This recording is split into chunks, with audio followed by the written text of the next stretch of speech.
a vast audience for this.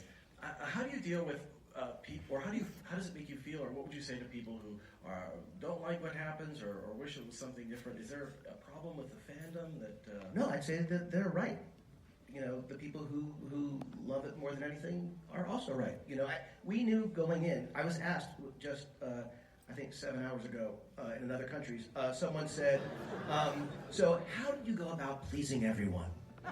And I was like, what? Like, not to say that should be what anyone tries to do anyway, but how would one even go about it? Especially with Star Wars. I mean, I don't need to tell anyone here. We live in a moment where everything immediately seems to default to outrage, and there's a kind of an MO of just of it's either exactly as I see it or you're my enemy, and it's a bit like magicians. You'd think magicians would all just get along. Magicians hate each other. Now, I'm sure there are exceptions, and I'm sure someone will write to me like, "That's not fair, and I hate you," and they'll be right. Unshaded magicians. I can't believe. No, but it's like it's a crazy thing that there is such a sort of a norm that seems to be devoid of nuance and compassion. This is not about Star Wars. It's about everything. Compassion and acceptance and allowing people to.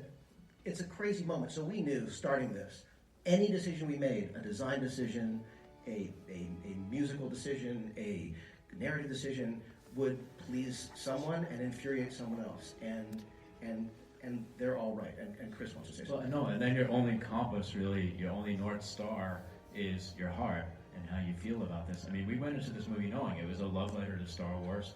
It was a love letter to the old school kind of filmmaking that inspired George, Republic serials, Flash Gordon, samurai movies, all these other genre references that we love, and it's the stuff about Hollywood movie making that we love. It's the big mythic stuff that we love.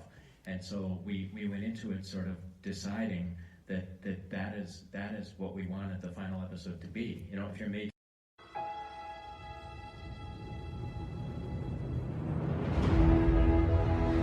nothing will stand in our way. I find your lack of faith disturbing. I will finish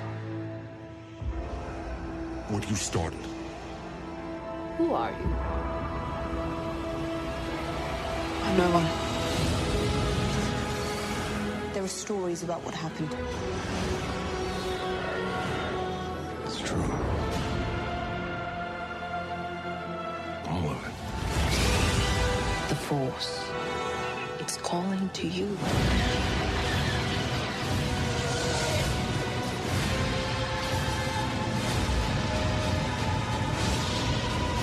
My Nerd World. Just let it in. And welcome to it. I am your host, Jon Justice, for another My Nerd World of Star Wars podcast. Glad you're with the show this week. Of course, if you want to email, TalkShowNerd@gmail.com. You can also find all the information at mynerdworld.net. And remember, if you want to support the show, pick up my EMBARK science fiction space opera series. The latest release, Gahan, Corbijn and the Asteroid of Misfortune, is now available in ebook and paperback. The audiobook available very soon, and I have some really cool information about picking up free copies of EMBARK 1 through 3 in audiobook for free. Details again later on in the show. It's going to be a short show this week. There's really not a lot going on. I want to share with you some random news tidbits, talk about my experience rewatching Rebels recently, and then get into a couple of listener feedback items. First off, let's start off with just a little bit of news. We are the spark that'll light the fire that'll burn the First Order down. And I believe this comes from MakingStarWars.net. For those of you curious about Patty Jenkins' directing timeline and what it's going to look like in the next few years, there's a pretty big indicator from one of her Wonder Woman trilogy collaborators who is coming back for the third Wonder Woman film. In an interview done recently with Linda Hemming, said that from the sound of things, Star Wars Rogue Squadron will likely be the first movie that she makes out of the 3 that she is slated to direct. The third Wonder Woman being one, Cleopatra being the other. She doesn't know the exact timeline, but she indicates that Rogue Squadron is the next on her to-do list. And that would make a bit of sense. I took some time yesterday to go through the art of the Rise of Skywalker. The Rise of Skywalker is currently, as I've mentioned many times on the show, my favorite Star Wars film. And in the art book for the Rise of Skywalker, it talks about the timelines that Rian Johnson and J.J. Abrams had to work with. Rian Johnson basically had about 3.5 years to write and direct The Last Jedi. When people talk about The Rise of Skywalker and people make the argument that it was rushed, this was part of the reason why its release date was moved from May until December of 2019. The Rise of Skywalker was supposed to follow Solo in the return of the Star Wars franchise to a May release date, which is what the original trilogy and prequel trilogy had been.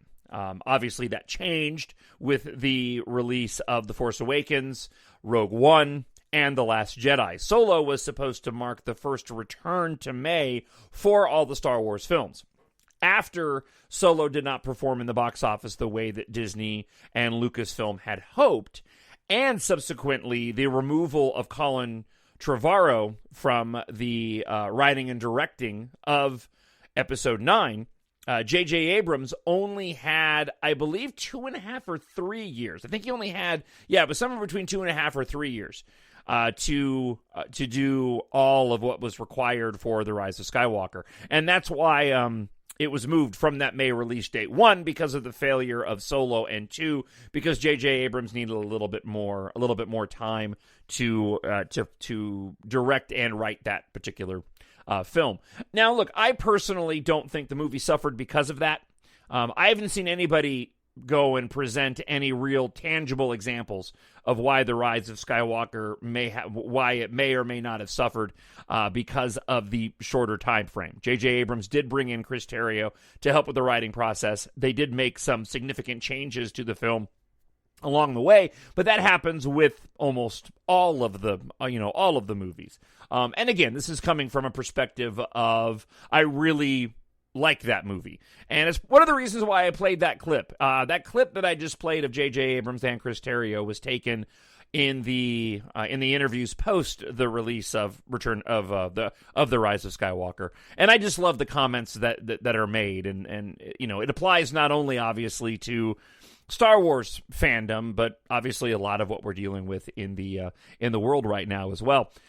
Speaking of the Rise of Skywalker, this is a little random, but lately, in the absence of any new Star Wars, content, we're in a bit of a quiet period right now that we're into the new year. The Mandalorian is wrapped up. We don't have any live action shows coming anytime really soon, apart from, later in the year with Visions and, of course, the Book of Boba at the end of the year. Apart from my regular routine of just watching Star Wars films, I've been wiping out on vintage Star Wars toy content, doing that thing with my fingers. I really, really enjoy going and looking at the old original trilogy in-store Star Wars displays. When we talk about Star Wars, reaching in and grabbing those nostalgic feelings, right? The original trilogy, of course, is always going to do that. The prequel trilogy has its own set of nostalgia, even though I was older when those came out. But going and looking at the original trilogy toy releases and the displays in the department stores, if there was anything that fills me with joy and feelings of nostalgia, that's the sweet spot. Along with that, the ads for those original trilogy toys. There are several places online. Pinterest is a goldmine of amazing photographs of those original toy displays. I also like going on YouTube and watching a lot of collectors' videos and what they've collected throughout the years and how they go about displaying them. One day I'll go through and I'll have to do my own set of videos because my own collection has gotten rather extensive. I actually have quite a few things that are still in boxes. But I like to put my stuff out and be able to look at it. And I've got I've got 3 glass, 1, 2, 3, 4. Each of them, I have 3 glass display cases. Each of them has 5 shelves, and I've got them filled with all manner of Star Wars toys and action figures from all the different eras. So I love going online and watching various videos. Bosk's Bounty on YouTube is one particularly fun go-to. He often goes and does videos of his original trilogy toys and prequel trilogy toys, and goes and covers a lot of the newer releases as well. One thing that I found watching the videos as of late, which you might find interesting depending on whether or not you collect Star Wars toys, is speaking of the Rise of Skywalker, the Rise of Skywalker vintage series collection of action figures that came out, which was a very, very small line. It's probably the biggest complaint that I have as a toy collector was with the Rise of Skywalker, they no longer produced the 5 points of articulation action figure line that they had for every single other film. All that we got for the Rise of Skywalker, apart from, and maybe we'll get some more of these. I know they did it for The Mandalorian. They released sort of a vintage style 5 POA release. But all that we got in terms of the action figures for the Rise of Skywalker was this very limited run of Rise of Skywalker action figures. In it, we had, I'd have to turn around. I had to turn around and look. We got various Sith troopers. We got Zori Bliss. We got a Knight of Ren. I'm trying to see what else we got back there. I've got the whole set. But what I wanted to point out was, if you happen to be in possession of any of the Rise of Skywalker vintage series action figures, and these would be the 3 3/4 inch multiple points of articulation, right? Again, not the 5 POA. I don't actually know what the number is on them. But if you have any of those on cards, those are actually fairly hard to come by. More specifically, over the course of the past month, the Rey release, and it's Rey in her Rise of Skywalker outfit. It's got her cane and the lightsaber, her blaster, and the hilt. That particular Rey, the Rise of Skywalker vintage series collection, is really, really valuable right now. And what a lot of the collectors are saying is they're finding out that there was a very limited run of those action figures. So, listen, if you're in a department store looking around, depending on where you are, and a lot of times you just kind of find them out in the wild. If you find any of the vintage series collection action figures from the Rise of Skywalker, and particularly Rey, you might want to go and grab it. Because 1, if you find it on a shelf out in the wild, it's probably going to be discounted and pretty cheap. 2, you can go and either you can hang on to it, it might be worth some money down the line, because right now it's hard to come by Star Wars action figures that aren't from the original trilogy that are worth some value. There was such a limited run of the Rise of Skywalker vintage collection 3 3/4 inch figures. These might be actually worth some money, and particularly that Rey action figure might be worth a handful of bucks if you were to find it out in the wild. I've got mine. She's out of the box, though, and she's parked next to my Luke Skywalker X-Wing, next to my vintage collection Imperial accurately sized TIE Fighter that I have Kylo Ren next to in tribute to the finale of that film. It's one of my favorite moments of the Rise of Skywalker. Seeing that original trilogy Empire TIE Fighter that Kylo Ren took from the Death Star ruins next to Luke's original X-Wing when they've landed on Exegol. One of my favorite moments of the film. Just absolutely, I love it. So I've got them on display up on my shelf over there. I've got the TIE Fighter, Luke's original X-Wing. I don't have the vintage series X-Wing. I have it's the Hasbro release from a couple of years ago. But it's really, really detailed. I mean, it's just like one rung down from the vintage series. And I got my Rey parked next to it with the canopy up. By the way, cool thing you can do. This is what I did. If you take There was a recent release of Luke Skywalker in his X-Wing outfit with the removable helmet. You can take that helmet and put it with Rey, and you can actually have Rey with Luke's helmet and his X-Wing as it was in the Rise of Skywalker. I love the fact, I watched it this week, the Rise of Skywalker again, and I've mentioned this before. I'm repeating myself, but it's been many podcasts since I brought it up. I love when we have hero characters flying in the villain ships. I just think that's cool. There was a comic book that did that in the 80s that I loved.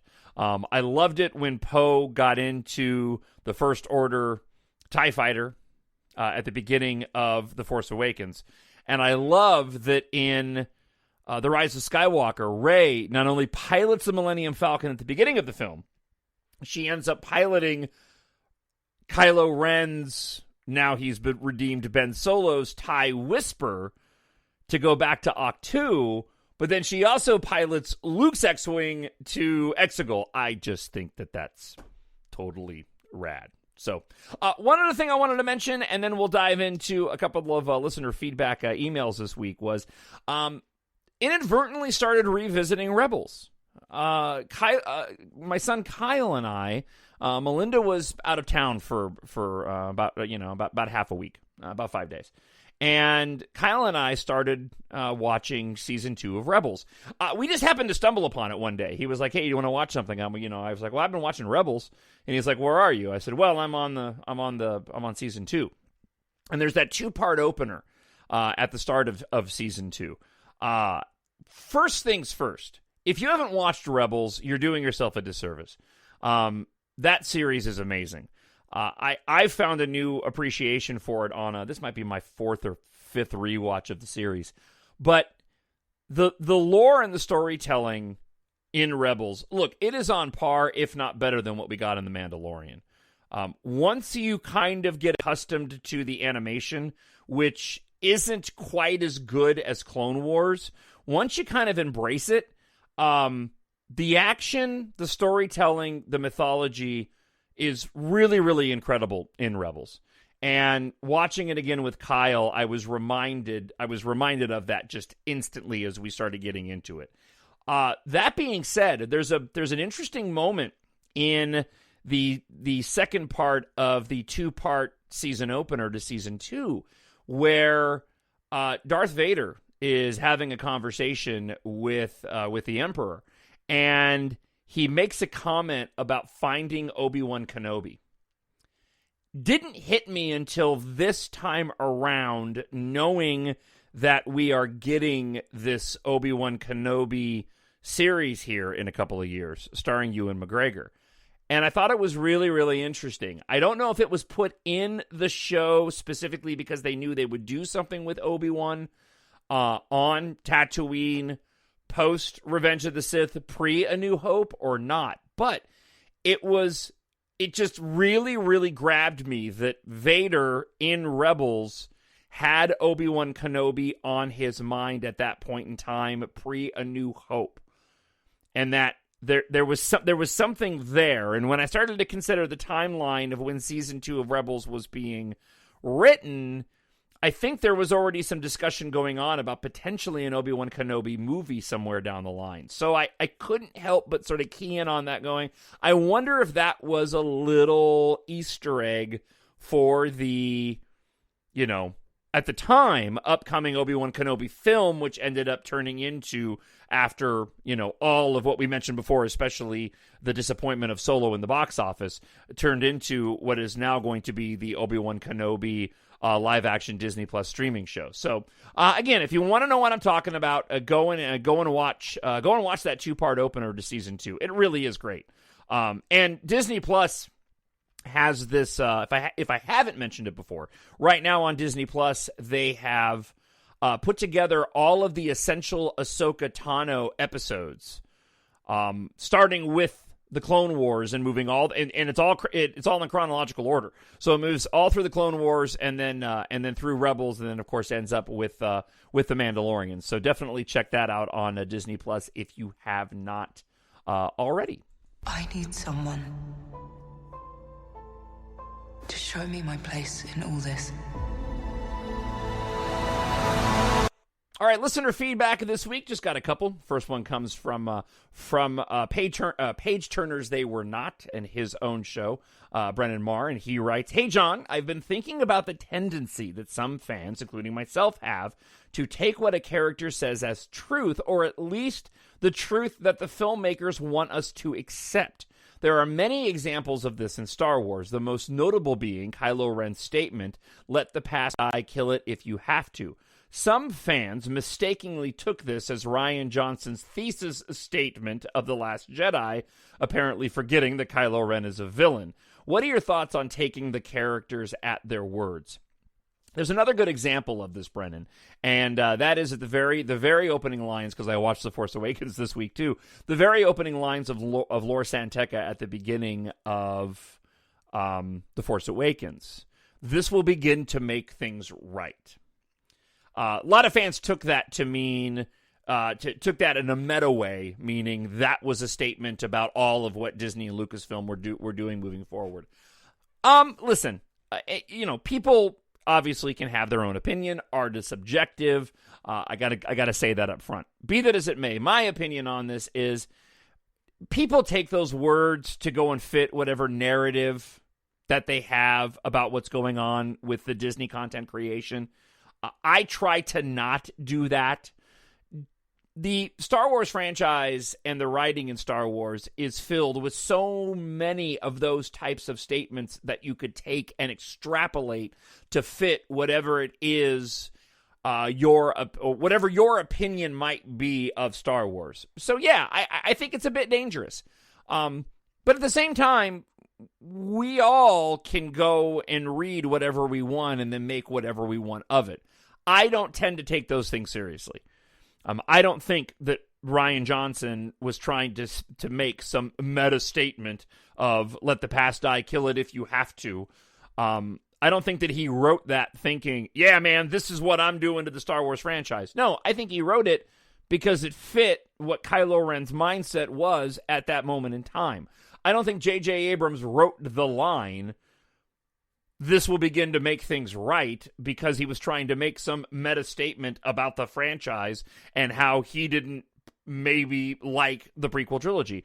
I just think he happened to write that line because that's what the state of the galaxy was. I'd much rather take those statements and use them in the Star Wars universe and not pull them out to use them in the real world. That's my view on it. But people obviously go and make videos that say a lot of otherwise, and we can decide whether or not we want to watch those videos or not. I saw somebody complaining recently about Star Wars Coffee and how it was a channel that they liked until they tried to go and lay out how Disney and Lucasfilm was going to retcon all of the sequel trilogy. If you follow anything about the comics, you'll know that's not true. As a matter of fact, I'll pull this up right now. I'm going to go to Star Wars Leaks on Reddit, and there was a panel taken from a recent comic, and as soon as my page loads here, I will tell you exactly what it was. By the way, Electronic Arts reiterates that they're going to still be making new Star Wars titles for Lucasfilm Games. Lucasfilm Games came out recently. Lucasfilm came out and made an announcement that they were rebranding their video game department as Lucasfilm Games, and then promoted the games that were existing right now. So basically just saying, hey, Star Wars is going to continue to make games, and we've got a new component to this. We're calling it Lucasfilm Games. Let's see here. Yes, so in the comic Darth Vader number 9, there is a panel in which it shows Darth Vader with a Wayfinder that goes to Exegol. So if they're putting it in a comic, I don't think that they're going to be retconning and getting rid of the sequel trilogy. I think because it's got Exegol and a Wayfinder in it. By the way, I will say, I have heard people complain about this, and I get it. And I do kind of wish that J.J. Abrams had done this. Those are holocrons. They look like holocrons. And holocrons can do a lot of things, also point you in the direction of taking you somewhere, right?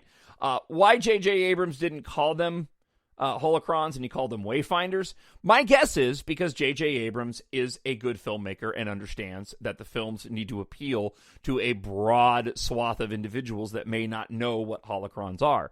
I think that could have been solved if he had just simply called them holocron wayfinders. That being said, he called them wayfinders because that's what they do. They find your way. I didn't have a problem with it because I know they're holocrons and I just see them as holocrons. And I just see it as convenient to call them wayfinders. But if it were me, I would have called them holocrons. All right. What else we got? Oh, we got this one here. Comes from Josh. And he sent me a link to an article from piratesandprincesses.net. And I'm going to go a little political here, but it's a political commentary that I don't think is going to rub anybody the wrong way, because I think we can all collectively agree that communism is bad, right? Okay. Josh writes this. Can you please do a video, here you go, and explain what's going on here? This was an article about Lucasfilm and Kathleen Kennedy working with China to create Star Wars content to appeal to those living in communist China.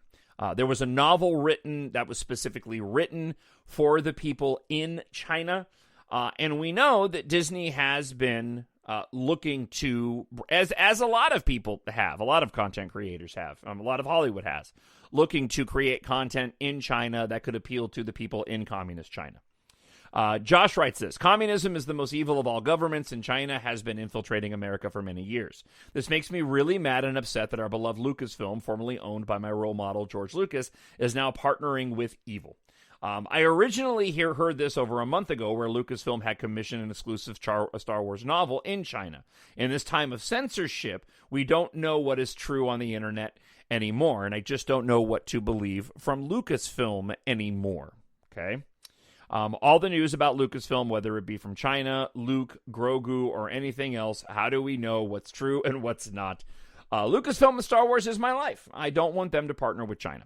So, first off, in answer to your question, yes, they did make a book. There is a book available in China that is supposed to appeal to the people living in communist China. We also know that Disney has made changes in films before, adding in particular scenes with actors from that region to try to appeal to them. I understand where your frustration is, and everybody has to go and make their own decisions on who they want to give their money to, and depending on who those entities give their dollars to in content creation. I don't particularly let it affect my enjoyment of pop culture, because if we were to do that, there would be very, very little that we could go and enjoy. I can't control what a company wants to do, what's most viable for them in the creation of their content. That's up for them to decide. And there are, it's more than just Disney that is trying to appeal to communist China to grab those dollars any more than, China wants to grab our dollars in the products that they make. So, does it bother me? It bothers me from the standpoint of, it is communist China. They have been trying to infiltrate the United States and have in a lot of ways for many, many years, and probably will for many years to come. Does it diminish my enjoyment of what Disney creates? Not at all. Does it affect the dollars that I give to Disney? No, I'm probably not going to purchase the content made for China. So again, look, I don't let my happiness be based on who is in the White House, or what company is donating or trying to appeal to whom and how. I don't have enough time in my life to go and parse out all the different entities that might be doing exactly the same thing. So I don't know if that's an answer for you, Josh. It is happening, and you have to decide for yourself whether or not you're going to give, your money to a corporation that is going to go and do that. I will say there are a lot of good people that agree with your sentiment within those entities that have jobs and livelihoods and make things that we all love, and create content within those companies and corporations. So I don't know. That may sound like a rationalization or to justify it. I put my faith and trust in my Christianity and the Lord God Almighty, and that's where my focus rests. Those individuals and who they go and create content for, they're going to have to deal with it on their own. So there you go. I don't know if that's an answer to your question, but it's the best one that I got. So that's it. Short show this week, not a lot going on, but I hope that you did enjoy it. I do want to encourage you, as always, if you haven't picked up my science fiction space opera series, EMBARK, all 4 books are available right now in ebook and paperback. Book 1 through 3 are also available in audiobook, and the audiobook for Corbijn and the Asteroid of Misfortune should be available any day now. Audible, I had to make one change to the audiobook. I submitted it, and I'm just waiting for Audible to let me know that it's been approved. Ahead of that, if you're not already on the mailing list, please go to mynerdworld.net, and there's a pop-up window that comes up when you go to the homepage. Put in your email address, and you will be subscribed to my newsletter. I do not sell your data, and I do not spam with the newsletter. But when the Corbijn audiobook is available, I will be giving out a bunch of free review codes for free audiobooks of books 1 through 3. So, if you haven't gotten your copy of the audiobooks yet, you will be able to if you're subscribed to the newsletter. So, that'll be coming out again, hopefully very soon. Go to mynerdworld.net, get yourself subscribed to the newsletter for a chance to get codes for free audiobooks of books 1 through 3. And of course, go to Amazon.com and look for Jon Justice and EMBARK, and pick up my science fiction space opera series.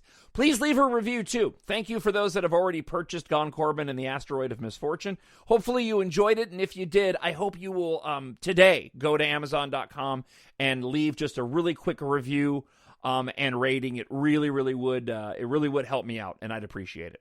All right, have yourself a fantastic week. We'll be back next week for another My Nerd World of Star Wars podcast. Until then, the Force will be with you. Always. My Nerd World.